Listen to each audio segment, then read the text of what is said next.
இந்த கிளைமேட்டுக்கு வந்து ஃபுல்லாக ஃபாக் கவர் ஆகிருக்கு. பிரெட் டோஸ்ட்டும் டர்க்கிஷ் எக் ஸ்க்ராம்பிளும் பண்ணலாம் அப்படின்னு வச்சுருக்கேன். இந்த ஐட்டம்ஸ்க்கு தான் வந்து ரொம்ப ஈகராக வெயிட் பண்ணிட்டு இருந்தேன். ட்ரெடிஷ்னல் ட்ரெஸ்க்கெல்லாம் போடுறது காணும் அப்படின்னு நினச்சிட்டே இருந்தேன். ரொம்ப அழகாக இருக்குது.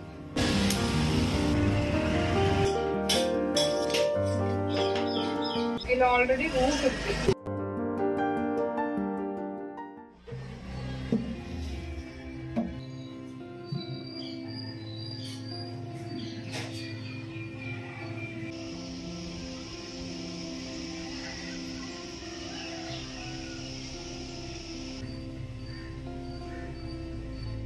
ஹாய் எல்லாருக்கும் வணக்கம். Welcome to Priyanka's journey. So எனக்கு வந்து லாங் வீக்கெண்ட். யூஸ்வலி வீக் டேஸில் எந்திரிக்கிறதுக்காக அலாரம் வச்சுருப்பேன். ஸோ இன்றைக்கி வந்து அலாரம் என்ன எழுப்பி வச்சுச்சு.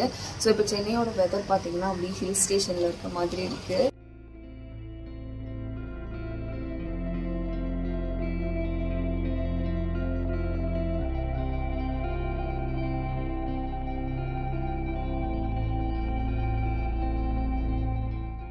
ஸோ யூஸ்வலாகவே எனக்கு இங்கே வந்து வெளியே வேடிக்கை பார்க்குறது ரொம்ப பிடிக்கும். அதுவும் இந்த கிளைமேட்டுக்கு வந்து ஃபுல்லாக ஃபாக் கவர் ஆகிருக்கு. ஸோ மார்னிங் இந்த மாதிரி கொஞ்சம் நேரம் ரிலாக்ஸ் பண்ணிவிட்டு அதுக்கப்புறமா தான் மற்ற ஒர்க் எல்லாம் பண்ண ஸ்டார்ட் பண்ணுவேன். ஸோ யூஸ்வலாக எனக்கு ஏதாவது லீவ் கிடச்சிச்சு அப்படின்னா ஏதாவது ஸ்பெஷலாக குக் பண்ணலாம் அப்படின்னு நினைப்பேன். ஸோ இன்றைக்கி மார்னிங் பிரேக்ஃபாஸ்ட்டுக்கு வந்து பிரெட் டோஸ்ட்டும் டர்க்கிஷ் எக் ஸ்க்ராம்பிளும் பண்ணலாம் அப்படின்னு நினச்சிருக்கேன். ஸோ இன்னுமே வெதர் வந்து ரொம்ப நல்லா இருக்குது இங்கே உட்காரத்துக்கு. அதனால இன்னும் கொஞ்சம் நேரம் இங்கே உட்காந்து ரிலாக்ஸ் பண்ணிவிட்டு மெதுவாக டே ஸ்டார்ட் பண்ண போகிறேன்.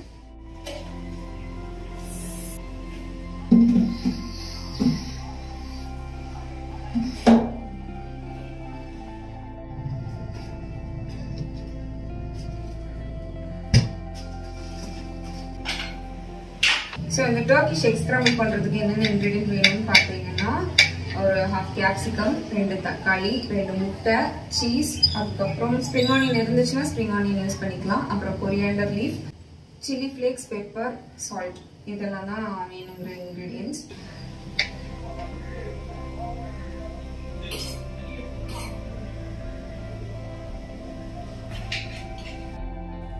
தக்காளியோட சீடும் பாதி தக்காளியும் அரைக்க போகிறேன். மீதி தக்காளியும் கேப்சிகமும் பொடி பொடியாக சாப் பண்ணி வச்சுருக்கேன். இது ரொம்ப சிம்பிளான ரெசிபி. வீக்கெண்ட்லலாம் கிட்ஸுக்கு செஞ்சு கொடுத்தா ரொம்ப விரும்பி சாப்பிடுவாங்க. யூஸ்வலி அவர் தான் இந்த மாதிரி டிஃப்ரெண்ட்டாக எனக்கு செஞ்சு கொடுப்பாரு. பட் இப்போல்லாம் நானும் புதுசாக ட்ரை பண்ண ஆரம்பிச்சிருக்கேன்.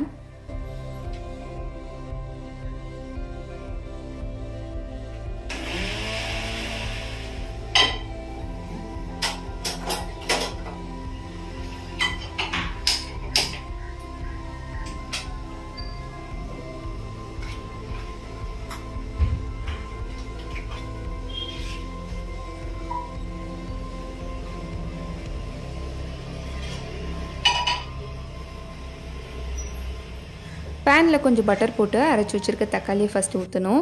ஸோ இப்போ நான் செஞ்சுருக்க குவான்டிட்டி பார்த்திங்கன்னா 6 ஸ்லைஸ் ப்ரெட்டுக்கான அளவு தான் பண்ணிகிட்ருக்கேன். ஸோ தக்காளி ஜூஸ் குக் ஆகும்போது ரொம்ப கம்மியாக இருக்க மாதிரி இருக்கும். பட் நம்ம மற்ற இன்க்ரீடியன்ஸ் எல்லாம் ஆட் பண்ணும்போது கரெக்டாக இருக்கும். ஸோ இப்போ தக்காளி ஜூஸ் குக் ஆகிடுச்சு. இதில் கொஞ்சம் வெல்லம் ஆட் பண்ணுறேன். சுகர் கூட ஆட் பண்ணிக்கலாம். அது மெல்ட் ஆனதும் அதில் ஹாஃப் லெமன் ஜூஸ் ஆட் பண்ணுறேன். அதையும் ஒன்ஸ் மிக்ஸ் பண்ணிவிட்டு பொடி பொடியாக சாப் பண்ணி வச்சுருக்க தக்காளி ஆட் பண்ணி தேவையான சால்ட் போட்டு நல்லா குக் பண்ணிக்கணும்.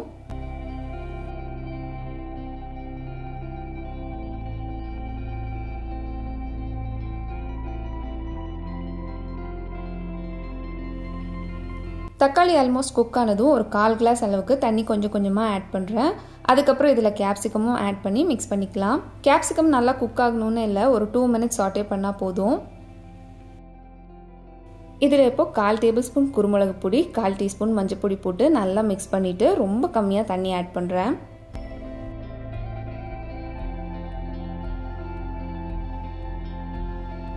ஸோ இதை மிக்ஸ் பண்ணிவிட்டு நல்லா பேனில் ஈவனாக ஸ்ப்ரெட் பண்ணிக்கணும். அதுக்கப்புறம் அதில் 2 முட்டை உடச்சி ஊற்றி மஞ்சக்கரு ரொம்ப லைட்டாக உடச்சி விட்டு எக் அந்த மசாலா ஃபுல்லாக இருக்க மாதிரி பார்த்துக்கணும்.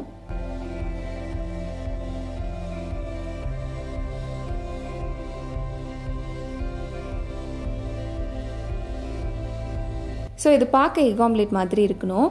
இப்போ இதில் முட்டைக்கு தேவையான சால்ட் ஸ்ப்ரிங்கிள் பண்ணிவிட்டு எக் ஹாஃப் குக் ஆனதும் அதில் சில்லி ஃப்ளேக்ஸ், கொத்தமல்லி, ஸ்ப்ரிங் ஆனியன், சீஸ் எல்லாம் போட்டு ஸ்டவ் ஆஃப் பண்ணிட்டா எம்மியான டர்க்கிஷ் எக் ஸ்க்ராம்பிள் ரெடி.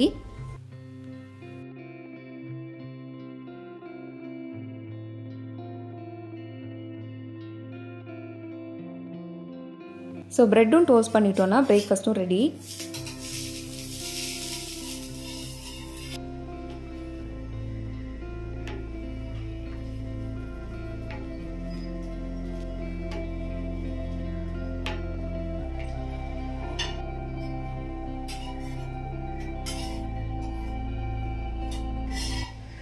சாப்பிடுவோமா?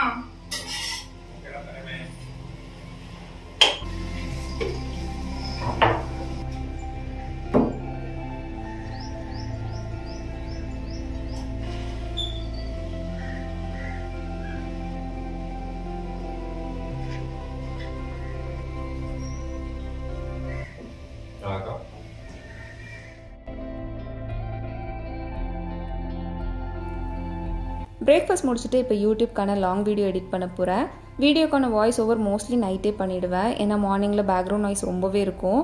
இப்போ கூட பேக்ரவுண்டில் எவ்வளோ நாய்ஸ் இருக்குது பாருங்கள்.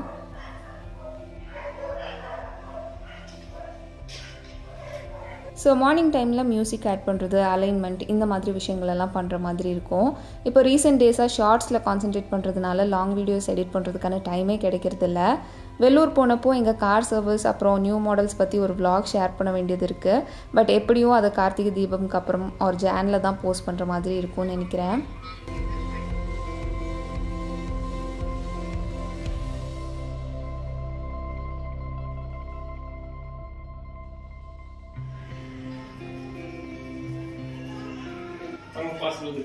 Super.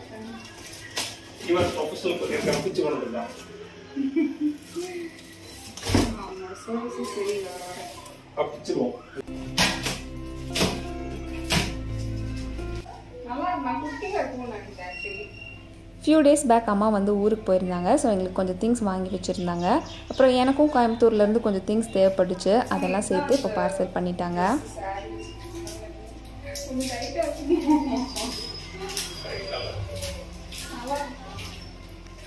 அது ஒரு மாதிரி புக்குன்னு குண்டா எடுத்துட்டாங்க.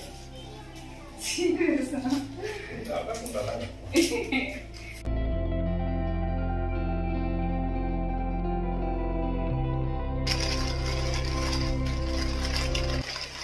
ஆக்சுவலி நான் இந்த ஐட்டம்ஸ்க்கு தான் வந்து ரொம்ப ஈகராக வெயிட் பண்ணிட்டு இருந்தேன்.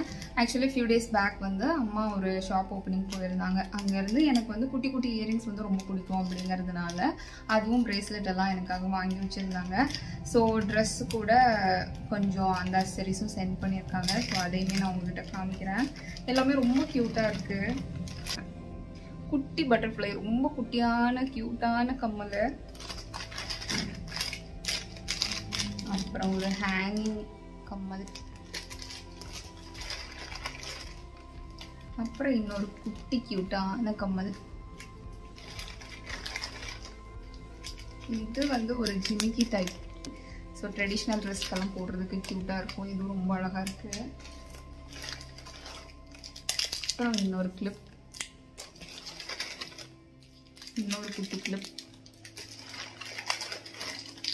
இன்னொரு சிம்பிளான ஒரு கிளிப், அப்புறம் இன்னொரு கிளிப், அப்புறம் இன்னொரு க்யூட்டான ஒரு கம்மல் ஏலை மாதிரி டைப்பில். இதுதான் இன்னொரு ஃபேவரட். ஆக்சுவலி எனக்கு இப்போ வந்து கொஞ்ச நாளாகவே எனக்கு வந்து இந்த வாட்ச் கூட இந்த மாதிரி ப்ரேஸ்லெட் போடுறது வந்து ரொம்ப பிடிச்சிருக்கா. அதனால நான் வந்து வாங்கணும் அப்படின்னு நினச்சிட்டே இருந்தேன். என்கிட்ட ஒன்று தான் அந்த மாதிரி இருக்குது. ஸோ அது வாங்கணும்னு நினச்சிட்டே இருந்தேன். அம்மா இங்கே போனதும் அங்கே ரொம்ப அழகான கலெக்ஷன்ஸ் எல்லாம் இருந்துச்சு. அதுவும் இந்த ஈவில் ஐ வந்து எனக்கு ரொம்ப ஆசையாக நான் வந்து வாங்கணும் அப்படின்னு நினச்சிட்டு இருந்தேன். ஸோ அந்த மாதிரியும் இருந்ததுனால அதுவுமே அம்மா வாங்கியிருக்காங்க. இது வந்து ரொம்ப அழகாக இருக்குது.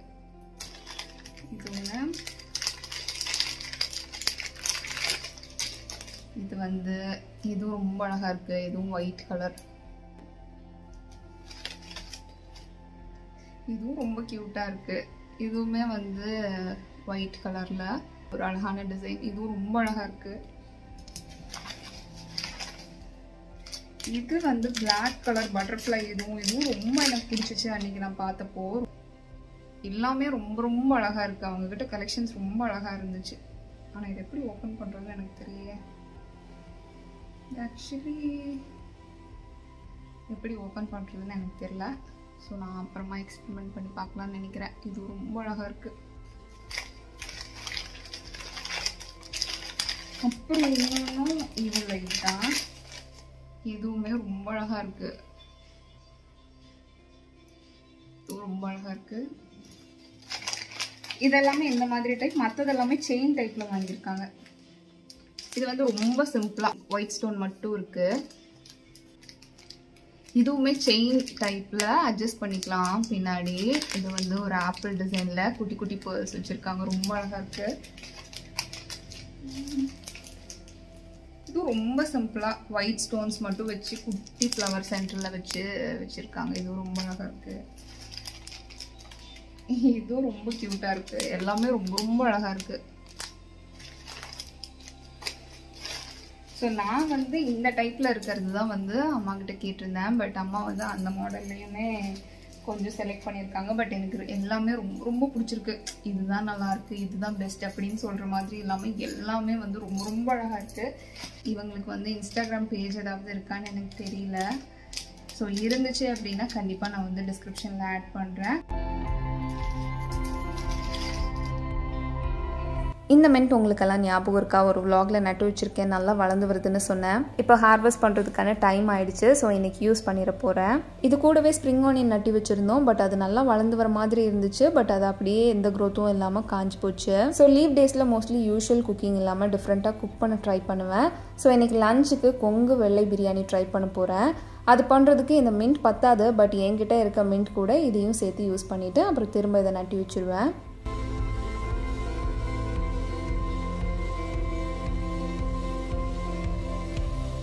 ஸோ எனக்கு பிரியாணினா அது நல்ல ஸ்பைஸியாக சீரக சம்பாவில் செய்கிற பிரியாணி தான் ரொம்ப பிடிக்கும்.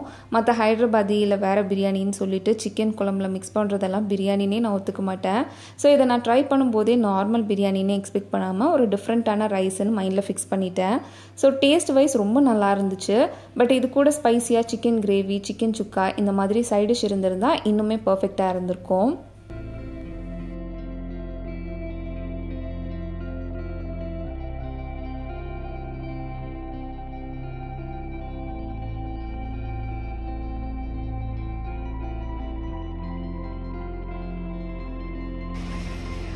இதுல ஆல்ரெடி ரூட் இருக்கு. ஸோ இதே கட் பண்ணிட்டு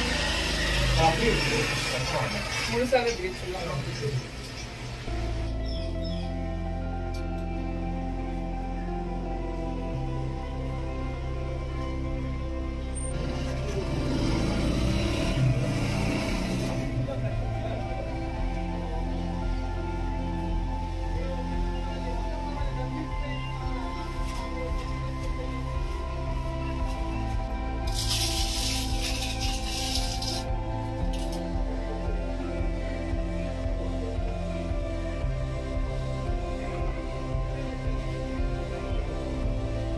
ஸோ இந்த லாங் வீக்கெண்ட் எனக்கு எப்படி போச்சுன்னா, ஃபெஞ்சல் புயல் வந்து செம மழையாக இருந்ததுனால அப்படி நல்ல வெதர் என்ஜாய் பண்ணிவிட்டு ரிலாக்ஸ்டாக போச்சு.